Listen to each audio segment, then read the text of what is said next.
Rəcəbov Cavad Hənifəoğlu, sorğuya hazırsınız? Axır nə sorğuda biləcəyəm, Bəli. ver gəlsin. Uşaq yaşında atasını itirən Cavad Rəcəbov uşaqlıqda atasının yoxluğundan başqa nələrdən məhrum olub?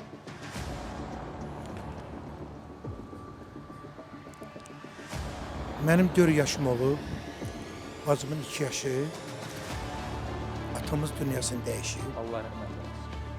Allah ölənlərə rəhmət eləsin. Anam bizi çox əziyyətlə böyüdü. Yəni,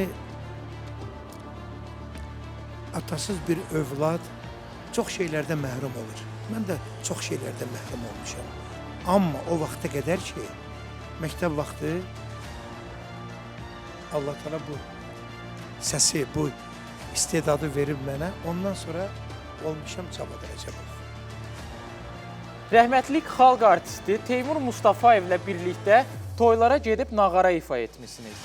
Bəs necə oldu ki, əlinizə mikrofon alıb oxumaq qərarına gəldiniz? Hə, qoy mən buna bir açıqlama verim.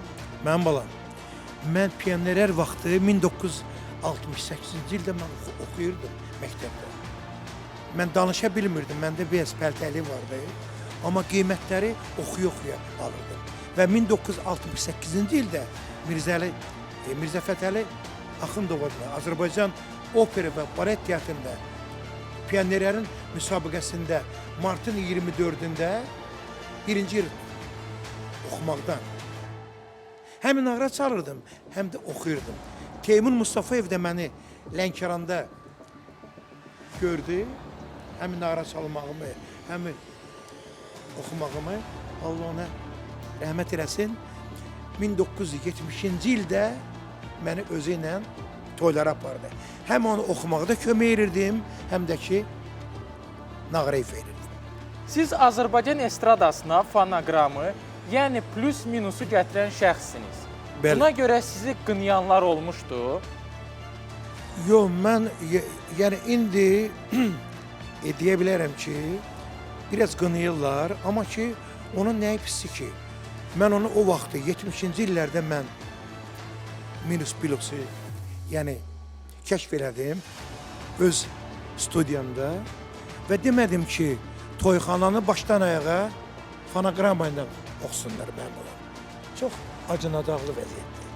Gülarə Əliyeva sizi o zaman İncəsənət İnstitutuna gətirəndən sonra həyatınızda nə dəyişdi? Gülarə xanım, Allah onu rəhmət eləsin. Allah Dalğızı rəhmət eləsin. instrumental ansamblın rəhbəri məni 80-cı ildə televizorda görmüşdü və Oktay Kazımovu bəstəkarı göndərdi Lənkərana, öz ansamblına dəvət elədi.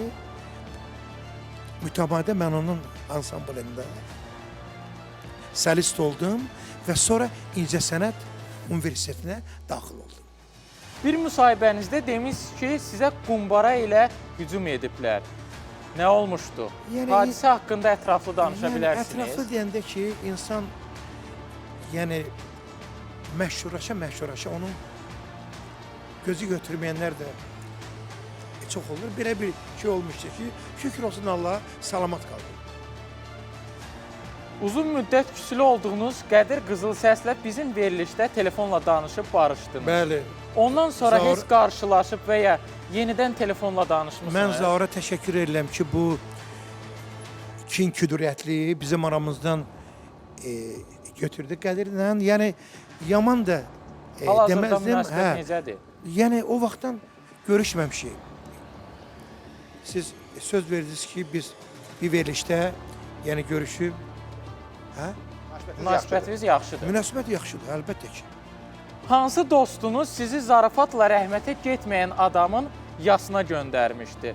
Siz də ondan bərk incimişdiniz. Belə bir hadisə olmuşdu. Bəli, elə bir şey oldu. İndi barışmısınız? Bəli, barışmışıq.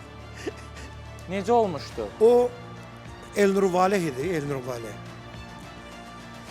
Dostum zəng elədi mənə, bəs Elnur Valeh rəhmətə gedib. Mən də kürəkənimi, hələ bu olub bir 6-7 il bundan qabaq.